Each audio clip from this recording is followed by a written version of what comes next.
संगत जी कहते हैं अगर लाखों में से कोई एक भी प्यार करता है ना अपने सतगुरु से, जिसके दिल में बहुत तड़फ हो, जिसके दिल में बड़ा ही विराग हो, उसके विराग को देखते हुए, उसकी तड़फ को देखते हुए उसका जो गुरु है वो फिर उससे मिलता ही मिलता है। उसका गुरु बिना, उसके बिना कभी भी रह नहीं सकता। अगर किसी के अंदर सच्चा प्यार हो तो, अगर झूठा प्यार है तो सारी जिंदगी का रख लो, अगर सच्चा प्यार है तो फिर तो उसका सतगुरु उसके पास थोड़ा थोड़ा चला आएगा। तो संगत जी आज जो मैं आपको एक अपडेट देने वाला हूँ, ये डेरे की ओर से है। अपडेट ऐसे है कि हुआ कुछ ऐसे कि बाबा जी ने आज सुबह अपनी कोठी में लगभग 7 साढ़े 7 बजे अपने जो सेक्रेटरी साहब उनको बुलाया। उनको बुलाने के बाद बाबा जी ने कहा कि आज हम दर्शन देंगे। सोचने वाली बात है ना ये, कि ये बात बाबा जी कल भी कह सकते थे, आज भी कह सकते थे, लेकिन उन्होंने क्या किया कि सेक्रेटरी साहब को बुलाकर उन्होंने आज जो बात कही कि मैं आज सारी संगत को दर्शन दूंगा। तो इसका आखिर कारण क्या हो सकता है? आपने सोचा कभी इसका क्या कारण हो सकता है? हम सिर्फ बातें सुनते हैं, उसका कारण नहीं ढूंढते कि कारण क्या हो सकता है। देखो, एक सोचने वाली बात नहीं है कि आपको नहीं लगता कि सोचने वाली बात है कि अगर बाबा जी ने सत्संग करना था, बाबा जी ने दर्शन देने थे, अपने प्रसादी मिलनी थी वहां से, तो ये बात बाबा जी एक दिन पहले भी तो कह सकते थे, कल भी तो कह सकते थे कि कल हम दर्शन देंगे। तो एकदम से तैयारी नहीं हो पाती, कल हम संगत को दर्शन देंगे। इससे क्या हो जाता, सारी संगत को पता चल जाता, सारी संगत दर्शन कर लेती। लेकिन बाबा जी ने आज ही क्यों कहा, जब सुबह का टाइम था 7:30 या 20 मिनट ऐसे कुछ टाइम था, कि बाबा जी ने बुलाया और कहा आज दर्शन देंगे। इसका कारण संगत जी यही है, लाखों हजारों की संगत में अगर कोई एक ऐसी आत्मा वहां पे चले जाए ना, जिसके अंदर सच्चा प्यार हो, जिसको अंदर से इतनी तड़प हो कि वो तरस रहा हो अपने सतगुरु के दर्शनों के लिए, फिर वो उसका जो गुरु होता है वो भी उसके बिना कभी रह नहीं पाता। उसका जो मालिक होता है ना, वो कभी उसको देखे बिना, फिर उसको दर्शन दिए बिना रह नहीं सकता। जितनी तड़प उसके अंदर होती है, उससे कई गुना ज्यादा उस मालिक की ओर तड़प है जो उठती है। ऐसे कहते हैं ना कि अगर आप एक कदम चलते हो अपने गुरु के प्रति, गुरु आपका 10 कदम आपके प्रति चलता है। सेम ऐसे ही अगर उस प्रेमी के अंदर ऐसी तड़फ उठी, तो वो तड़फ इतनी ज्यादा बढ़कर उस परमात्मा की तरफ जाएगी कि मैं बता ही नहीं सकता। वही तड़फ किसी कोई एक सत्संगी बाई या बहन जिसकी तड़फ थी, उस पातशाह ने क्या किया, हमारे बाबा जी ने क्या किया, उसकी तड़फ को, उसके विराग को देखते हुए बाबा जी ने ऐसा सोच लिया कि आज दर्शन देंगे। देखो, एक इंसान के लिए बाबा जी ने ये सारा कुछ किया कि नहीं दर्शन देंगे। तो बाबा जी ने फिर दर्शनों का प्रोग्राम बनाया। बाबा जी ने दर्शन दिए, सारी संगत को ओपनली दर्शन दिए। और जो सेठी साहब थे उन्होंने आज सत्संग फरमाया। जो सेठी साहब थे उन्होंने बहुत ही अच्छा सत्संग फरमाया और बहुत प्यारी प्यारी बातें भी की। हम आगे आपको बताएंगे इसी वीडियो में। तो संगत जी, जो आज बानी ली गई थी, वो बानी ली गई थी पंजवीं पातशाही की। पंजवीं पातशाही की बानी ली गई थी और सेक्रेटरी साहब ने बहुत ही प्यारा और अच्छा सत्संग किया। सेठी साहब जी खुद बोलते बोलते इतना विराग में आ गए थे कि हम आपको बता ही नहीं सकते, क्योंकि हम भी उस टाइम वहीं पर बैठे थे। तो हमने सब कुछ अपनी आंखों से देखा। संगत सी तो आज लगभग शायद 8,000 होगी, 8-9 हज़ार ऐसे कुछ संगत होगी, ज़्यादा संगत नहीं थी। क्योंकि एकदम से बाबा जी ने प्लान बनाया कि आज हम दर्शन देंगे। एकदम से बाबा जी ने प्लान बना लिया कि आज दर्शन देंगे। इसी कारण फिर क्या हुआ कि दर्शनों के लिए जितनी संगत को पता चल सका, तो फिर उतनी ही संगत आ सकी। जैसे जो भी डेरे के आसपास रहते थे, जिनको इन्फॉर्मेशन मिली कि बाबा जी दर्शन देने वाले हैं, तो वो तो फटाफट अपनी गाड़ियों को पकड़ा उन्होंने। तो वो तो निकल गए, लेकिन जो रहता ही बहुत दूर है, जिसको अभी पता चला है और दर्शनों का टाइम अभी सिर्फ आधा घंटा 1 घंटा रह गया है, वो फिर नहीं आ पाया। तो एक खुशी की खबर और है कि बाबा जी कल सत्संग फरमा रहे हैं। तो कल का जो सत्संग का टाइम है वो 8:30 का है। जितनी भी मेरी बहनें हैं, जितने भी मेरे भाई हैं, कल जरूर जाएं। तो 8:30 का टाइम है, तो उनको सत्संग सुनना चाहिए बाबा जी का। देखो, मैं बार बार एक ही चीज समझाता हूँ आपको कि हमारे अंदर अगर तड़प है ना, वो सतगुरु हमारा खुद आएगा हमसे मिलने के लिए। आज कोई ऐसा प्रेमी आया था डेरे में कि उसकी तड़प इतनी थी, उस मालिक को फिर दर्शनों का प्रोग्राम रखना पड़ा। जल्दी से जो सेक्रेटरी साहब थे, उन्होंने सब जितने भी थे ना, सब जगह मैसेज डाला, सारी तैयारी की जल्दी जल्दी कि बाबा जी दर्शन करेंगे, बाबा जी दर्शन देंगे और संगत के दर्शन करेंगे। तो ऐसे फिर सारी संगत को बहुत ही खुशी मिली, बहुत ही आनंद मिला, सिर्फ किसी एक के कारण। अगर हम सोचे ना कि बाबा जी ने ऐसा क्यों किया, सिर्फ कोई एक था प्रेमी ऐसा जिसके कारण उस मालिक को खुद आना पड़ा अपने दर्शन देने के लिए। तो संगत जी, जो सेठी साहब थे, उन्होंने सत्संग अच्छा किया बहुत। उन्होंने एक बात ऐसे की जो कि बहुत ही प्यारी बात है, हम आपको बताएंगे वो बात।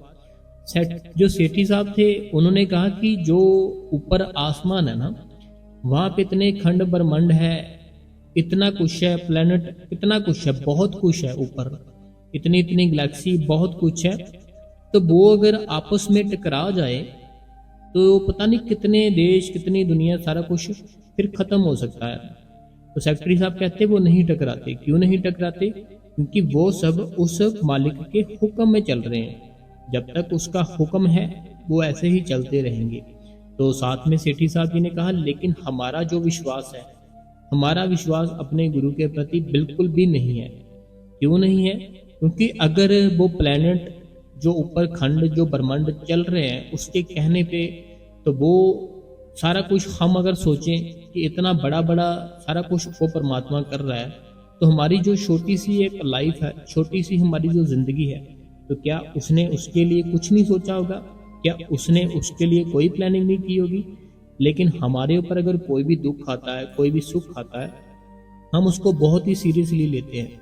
लेकिन सोचने वाली बात है, जो उस परमात्मा ने हमें देना है, जो उसकी मौज है, वो हमें वही मिलेगा, उसके सिवा हमें कुछ नहीं मिलेगा। लेकिन हमारा विश्वास है जो, वो 0% है, लेकिन बातें हैं जो हमारी, वो 100% है। बातें हमारी बड़ी बड़ी है, लेकिन विश्वास 0% है। कहने का मतलब ये है सेठी साहब जी का कि जो ऊपर आसमान में चल रहा है ना, सारा कुछ खंड ब्रह्मांड प्लेनेट जो भी कुछ चल रहा है, तो वो इतने सारे हैं, अगर एक भी किसी से टकरा जाए ना, तो बहुत कुछ हो सकता है। लेकिन वो नहीं टकराते। क्यों नहीं टकराते? क्योंकि सब कुछ उस मालिक के हुक्म में चल रहा है, उसके हुक्म में हो रहा है। लेकिन हमारी जो जिंदगी है, हमारी जो लाइफ है, हम इतना परेशान हैं, इतना तंग है कि हम पता नहीं ऐसे सोचते हैं कि क्या क्या होगा हमारा, क्या नहीं होगा। अरे जब इतने बड़े बड़े खंड ब्रह्मांड उसके हुक्म में चल रहे हैं, तो तुम कौन सी चीज हो बताओ? तुम्हारे को भी उसी ने बनाया है। अगर उसने बनाया है तो तुम्हारे खाने का भी वो सोचेगा, तुम्हारे रहने का भी वो सोचेगा, तुम्हारे दुखों का, सुखों का, हर एक चीज ही वो मालिक सोचेगा। हमें अपने आप को 0 करके रखना है और अपने आप को सिर्फ और सिर्फ भजन और सिमरन की ओर टाइम देना है। और एक सेठी साहब जी ने और बहुत ही प्यारी एक बात बताई, विश्वास के प्रति है जे। सेठी साहब जी कहते हैं कि देखो, जैसे हम अपने सतगुरु से नामदान ले लेते हैं ना, फिर हमारी लाइफ में चाहे दुख आए चाहे सुख आए, हमें कभी भी घबराना नहीं चाहिए। हंसते हंसते अपनी लाइफ को बताना चाहिए। सेठी साहब जी कहते कि एक ना प्लेन जा रहा था कहीं, प्लेन जैसे ही ऊपर पूरी ऊंचाई में गया, वहां पे कुछ ऐसा हुआ कि वो प्लेन था ना जो, वो थोड़ा सा डगमगाने लगा। प्लेन थोड़ा सा डगमगाने लगा। वहां पे अंदर जो भी सारे लोग थे वो चीखने लगे, चलाने लगे, रोने लगे बहुत ज्यादा कि पता नहीं क्या होगा, क्या नहीं होगा।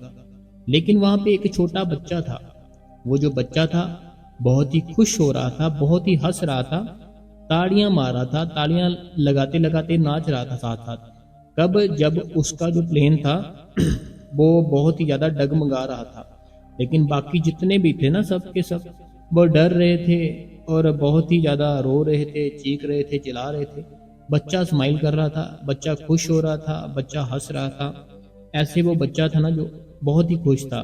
बाद में जब वो प्लेन ठीक हुआ ना, वो मुश्किल घड़ी थी जो निकल गई, कुछ भी जो खराबी थी खत्म हो गई।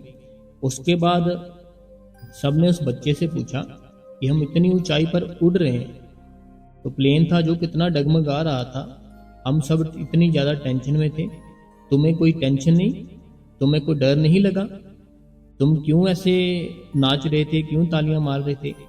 तो वो बच्चा कहने लगा कि देखो, मुझे जो डर है ना वो बिल्कुल भी नहीं लगा, और मैं नाच इसलिए रहा था क्योंकि मुझे उस टाइम मज़ा आ रहा था। वो बच्चा कहने लगा कि मुझे सबने पूछा डर क्यों नहीं लगा, वो कहते डर इसलिए नहीं लगा मुझे क्योंकि जो प्लेन चला रहे हैं ना वो मेरे फादर साहब चला रहे हैं। वो बच्चा कहने लगा जो प्लेन है ना वो प्लेन मेरे पापा चला रहे हैं, मुझे उन पर पूरा विश्वास है कि वो हमें गिरने नहीं देंगे, वो हमारा साथ देंगे, हमें कभी भी कुछ नहीं होने देंगे। तो मुझे तो पूरा विश्वास है अपने पापा के ऊपर कि वो कुछ होने नहीं देंगे, फिर मैं क्यों डरूं, फिर मैं क्यों रोऊं। तो जब वो डगमगाया मुझे ऐसे लगा मेरे पापा कर रहे हैं, तो मैं फिर नाचने लगा कि पापा जी कैसे कर रहे हैं, मुझे मज़ा आने लगा तो मैंने नाचना शुरू कर दिया। डर वाली कौन सी बात हुई, मेरे पापा चला रहे हैं, मैं नहीं डरता। तो वो इसका यही मतलब है, इसका अर्थ ये है कि हमारे जो गुरु है ना, हमारे जो बाबा जी हैं, हमें उनके ऊपर विश्वास रखना है। चाहे हमारी लाइफ है डगमगाए, कुछ भी हो, अच्छे चले बुरे चले, दुख आए सुख आए, कुछ भी हो, हमें उसके ऊपर विश्वास रखना है। नाचते नाचते तालियां मारते मारते खुशी खुशी अपनी जो लाइफ है बहुत ही प्यारी दी है उस मालिक ने, हमें उसको बड़े अच्छे से बड़े प्रेम से बिताना है। देखो आज कितना बड़ा दिन था कि करोड़ करोड़ लाख लाख उस गुरु का शुक्र करते हैं हम, उसने दर्शन दिए आज। क्योंकि मैं तो यही सोच रहा हूँ बार बार, एक ही चीज मेरे दिमाग में आई जा रही है कि वो कौन था, वो भाई कौन था, जब वो बहन कौन थी जिसके मन में इतना विराग था, जिसके मन में इतनी तड़प थी कि उस मालिक को अपनी कोठी से उसको दर्शन देने के लिए आना पड़ा। बहुत बड़ी बात है, ये सोचने वाली बात है। हम तो इसी चीज में बस मस्त हो गए कि बाबा जी ने दर्शन दे दिए, बाबा जी ने दर्शन दे दिए, बाबा जी मौज में आ गए, ऐसे इन बातों में हमने अपना दिमाग सारा लगा दिया। लेकिन जो असल चीज है, असल चीज में हमने दिमाग नहीं लगाया कि वो कौन सा मेरा भाई होगा या मेरी बहन कौन सी होगी जिसके एक के कारण उस मालिक को खुद आना पड़ा, खुद आना पड़ा उसको दर्शन देने के लिए। तो वो मालिक ने उसको दर्शन दिए, साथ में जितनी भी संगत थी उनको भी फिर दर्शन हो गए। तो ये मालिक की मौज है ना, जो मौज एक इंसान के लिए हुई थी जो डेरे में आज आया था, वो भाई भी तो हो सकता है, बहन भी हो सकती है। तो उसके अंदर इतना विराग उठा, इतना प्यार उठा, इतनी तड़प उठी, गुरु को फिर ऑर्डर करना पड़ा कि मैं दर्शन दूंगा। और संगत को प्रसाद भी मिला बहुत अच्छे से, और बहुत संगत खुश भी थी क्योंकि वहाँ पे रश बिल्कुल नहीं था। शायद मेरे को जो लगता है 8,000 थी संगत, 8 हो सकती है, थोड़ी ज़्यादा भी हो सकती है, तो ऐसे थी संगत। बाकी हम कल का देखेंगे कि कल हम जा रहे हैं डेरे में या नहीं जा रहे हैं। तो अभी मैं थोड़ा समय हुआ मैं वापस आया हूँ, तो मैंने फिर सोचा कि आज जो इन्फॉर्मेशन है थोड़ी सी संगत को बता दी जाए, और साथ ही साथ जो जिनको अभी तक नहीं पता है कि कल सत्संग है बाबा जी का, तो फिर वो अगर सुनेंगे हमारा जो हमने अपडेट डाला है, तो भी वो फिर बड़ी जल्दी जल्दी अपनी तैयारी करेंगे और बाबा जी का सत्संग सुनने के लिए अपने घर से निकल जाएंगे। तो कल 8:30 का टाइम है संगत जी, आपने जाना जरूर है। तो जो मैं आपको बात बता रहा हूँ ना कि ऐसे एक पर्सन के लिए वो मालिक आया और उस मालिक ने उसको दर्शन दिए। तो ये बिल्कुल सच्ची बात है, बिल्कुल रियल बात है। एक मैं आपको एक चीज़ बताता हूँ। एक बार क्या होता है, एक बस में ना 6 या 7 लोग बैठे थे, वो कहीं जा रहे थे। 6-7 लोग बैठे थे, बस में जा रहे थे। हुआ क्या, बस जो थी रात को जा रही थी, बिजली बहुत तेज बस के ऊपर बार बार आ रही थी। बिजली थी ना जो बड़ी तेज तेज बस के ऊपर आ रही थी।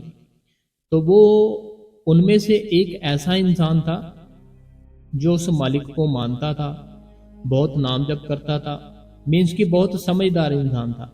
बाकी सब थे जो वो बस ऐसे ही हंसी मखौल करते थे। हुआ कुछ ऐसे, उस इंसान ने उनको कहा, बाकियों को, जो बिजली आ रही है ना हमारी बस पे बार बार, तो वो शायद मेरे को लगता है किसी एक का नुकसान करना चाहती है।